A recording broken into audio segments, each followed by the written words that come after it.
दोस्तों हमारे 76 सीआरपीएफ जवानों की मौत का मास्टरमाइंड हिडमा मारा गया है और ये बताया जा रहा है कि नक्सलिज्म का अब अंत ऑफिशियली हो जाएगा क्योंकि he was the one of the most popular and most notorious leaders in Maoist community. तो आइए दोस्तों जानते हैं इसके बारे में। तो जैसा कि आप देख सकते हैं, द घोस्ट ऑफ बस्तर यानी बस्तर का वो इंसान जो कि सब एजेंसीज सब फोर्सेस की आंखों में चुभ रहा था और वो मिल नहीं रहा था, उसके फाइनली जो है यहाँ पर आप देख सकते हैं मौत की खबर निकल करके आई है। और इसी के बाद दोस्तों अगले ही दिन यानी आज अगर आप देखेंगे तो 7 और मॉइस्ट को मारा गया है आंध्र प्रदेश में, क्योंकि अभी ऑपरेशंस जो हैं वो कंटिन्यू हैं। तो चलिए इस ऑपरेशन के बारे में जानते हैं और जानते हैं दोस्तों ये किन किन बड़े अटैक्स में जुड़ा हुआ था। इसमें से एक है 76 सीआरपीएफ जवानों के ऊपर हमारे हमला हुआ और उसमें उनकी जान नहीं बचाई जा सकी। दोस्तों हमारे कोर्सेज पर बिगेस्ट सेल चल रहा है, 80% ऑफ है। हर एक कोर्स आपको 199 रुपीज़ में मिलेगा। Anger management, increase focus, deal cheating, follow कीजिए पैशन को, रिलेशनशिप, स्मार्टफोन एडिक्शन, बहुत सारी चीज़ें, टाइम मैनेजमेंट आपको मिलेगा। तो चैनल को सपोर्ट करना हो, आपको अपनी लाइफ को सपोर्ट करना हो तो डेफिनेटली आप जाके चेकआउट कर सकते हैं।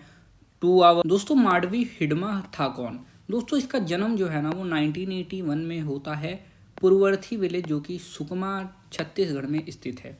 ये एक ट्राइबल लीडर था जो कि बस्तर से बिलोंग करता था, यानी बस्तर के रीजन में इसकी एक्टिविटी ज़्यादा थी। और ये सेंट्रल कमेटी ऑफ सीपीआई यानी मॉइस्ट की एक जो कमेटी थी उसको गठन करने में इसका अहम योगदान था। और इसको देवा या फिर हिडमालू के नाम से भी जाना जाता है। रोल इन मॉइस्ट ऑर्गेनाइजेशन, और इसका बहुत बड़े बड़े मॉइस्ट संगठनों को भी बनाने में योगदान रहा है, जैसे कि पीएलजीए यानी people's liberation guerrilla army battalion number 1। और ये मोस्ट लीथल स्ट्राइक यूनिट मानी जाती है मॉइस्ट की, यानी बहुत ज़्यादा खतरनाक। ये लोग अपने टैक्टिकल एक्सपर्टीज़ गोरिल्ला वारफेयर में बहुत ज़्यादा कुख्यात थे, क्योंकि जंगल में आपको पता है कि बहुत ऐसे तरीके हैं। अभी आपके सामने एक वीडियो वायरल होगी इंटरनेट पे, आप लोगों ने देखा होगा कि जब हमारे आर्मी के कुछ जवान जा रहे होते हैं तो एक बहुत बड़ा सा गड्ढा रहता है, जब वहाँ से हटाया जाता है तो उसके नीचे स्पाइक्स लोहे के मिलते हैं, यानी अगर उस पर किसी का पैर गया उसमें गया तो ये समझ लीजिए कि कम से कम 8-10 इंचेस के जो स्पाइक्स होते हैं वो हमारे जवानों के अंदर घुस सकते हैं। तो ये चीज़ है। ही कैरिड लार्ज बाउंटी, और इसके सर के ऊपर ना दोस्तों 50 लाख का इनाम भी था, यानी अगर इसके बारे में जो इन्फॉर्मेशन देगा, इसको पकड़ेगा, उसको 50 लाख रुपए का इनाम दिया जाएगा। ये जंगल ट्रेन और ऐसी जगहों पे छुपा रहता था जहाँ पर बहुत हार्श कंडीशंस होती थी for any one to reach over there. और अब बात करते हैं दोस्तों ये किन किन बड़े हमलों से जुड़ा हुआ था। तो यहाँ पे दोस्तों ये बहुत सारे जो मॉइस्ट ऑपरेशंस हैं, जो मॉइस्ट के द्वारा किए गए हमले हैं, उनका मास्टरमाइंड था। जिसमें से दोस्तों वन ऑफ द बिगेस्ट 2010 में हुआ था दांतेवाड़ा मैसकर, जिसमें 76 सीआरपीएफ पर्सनल्स की जान गई थी। और 2013 में झीराम वैली यानी झीरम घाटी मैसकर में, जिसमें 27 लोगों की जो कि पॉलिटिकल लीडर्स जिसमें शामिल थे उनकी मौत होती है। और 2021 में सुकमा बीजापुर एम्बुश, जो कि एम्बुश लगा के बैठे थे। एम्बुश मतलब होता है दोस्तों घात लगा के बैठना।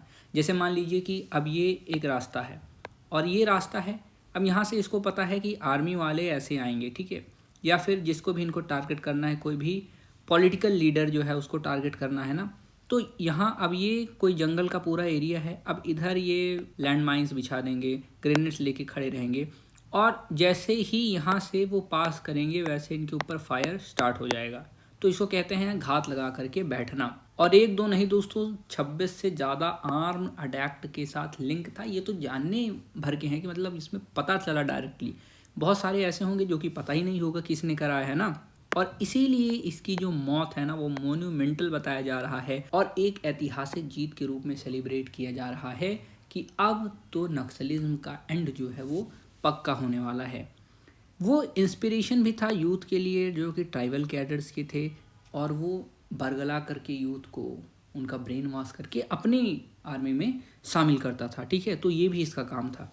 अब बात करते हैं इनकाउंटर की। एक्चुअल में ये इनकाउंटर कहाँ हुआ और कैसे हुआ। तो दोस्तों 18 नवंबर 2025 को डेंस फॉरेस्ट एरिया जो कि मरेडुमली, अलूरी, सीताराम राजू डिस्ट्रिक्ट आंध्र प्रदेश में स्थित है, वहाँ पे आंध्र प्रदेश की ग्रे हाउंस, 200 ग्रे हाउंस जो होती हैं ये स्पेशल बटालियंस, स्पेशल फोर्सेस होती हैं जो कि स्पेशली ट्रेन की जाती हैं डेंस फॉरेस्ट और चैलेंजिंग कंडीशंस में स्पेशली टारगेट करने के लिए इन इंसर्जेंसीज को, मॉइस्ट हो गए और फिर जो भी ग्रुप्स वहाँ पर छुपे हों, ये स्पेशलाइज्ड एंटी इंसर्जेंसी फोर्स होती है। तो हमारी इन फोर्सेस और हिडमा की जो बटालियन है उसके बीच तकरीबन 1 घंटे तक फायर फाइट चलती है। फायर फाइट मतलब कि गोलीबारी चलती है और इस गोलीबारी में हिडमा के सहित 5 और मॉइस्ट की जान जाती है, जिसमें उसकी सेकेंड वाइफ यानी दूसरी वाइफ राजी, जिसका रजक्का नाम है, वो भी मारी जाती है। इनके पास से AK-47 वेपन जो हैं वो बरामद किए जाते हैं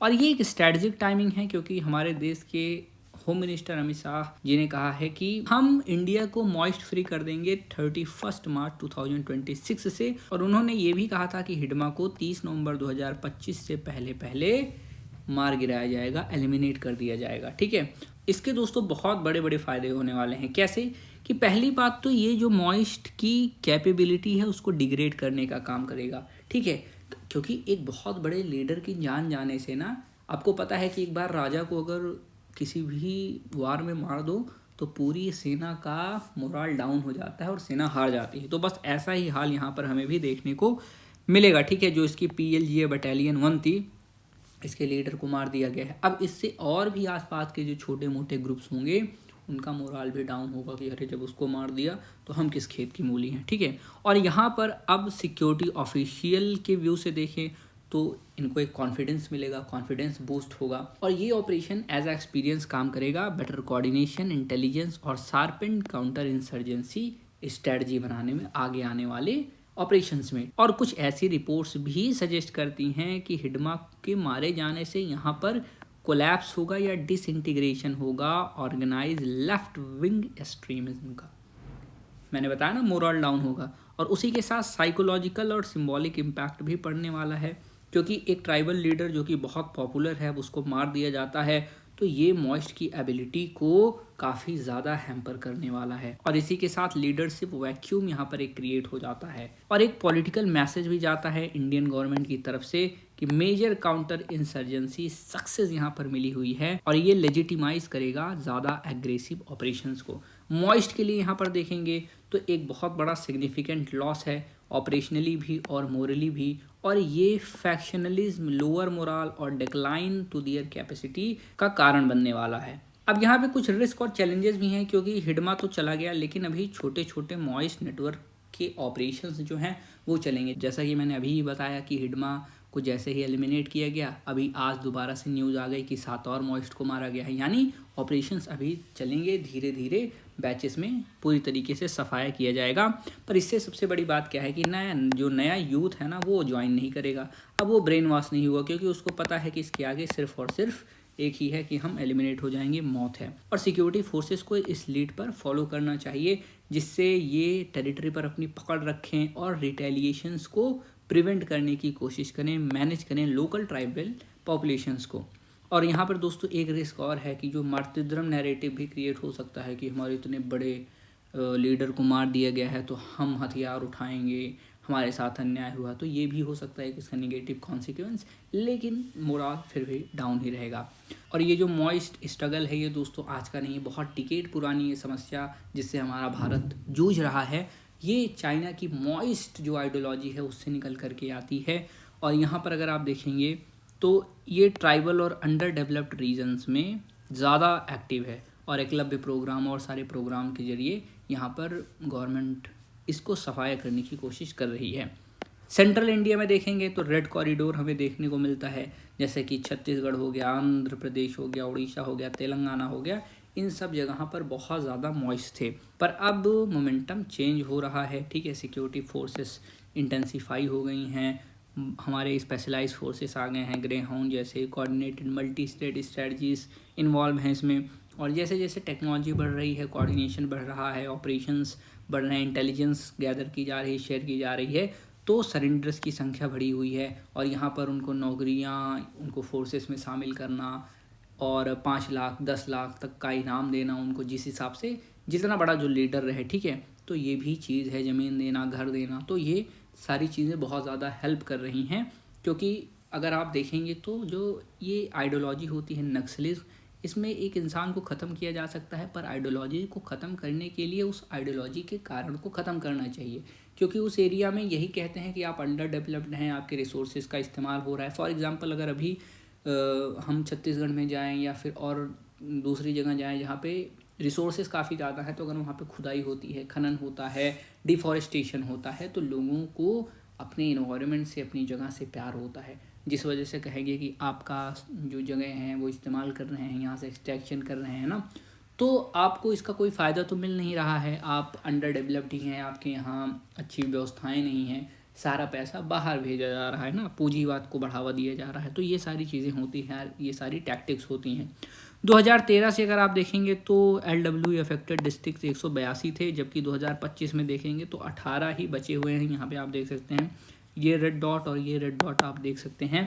तो काफ़ी ज़्यादा यहाँ पे जो गिरावट है वो आई हुई है। तो बस दोस्तों आज की वीडियो में इतना ही। कोर्स को परचेज़ कीजिए, लाइक कीजिए, हाइप करना बिल्कुल मत भूलिएगा। मिलते हैं अगले वीडियो में। जय हिंद, वंदे मातरम।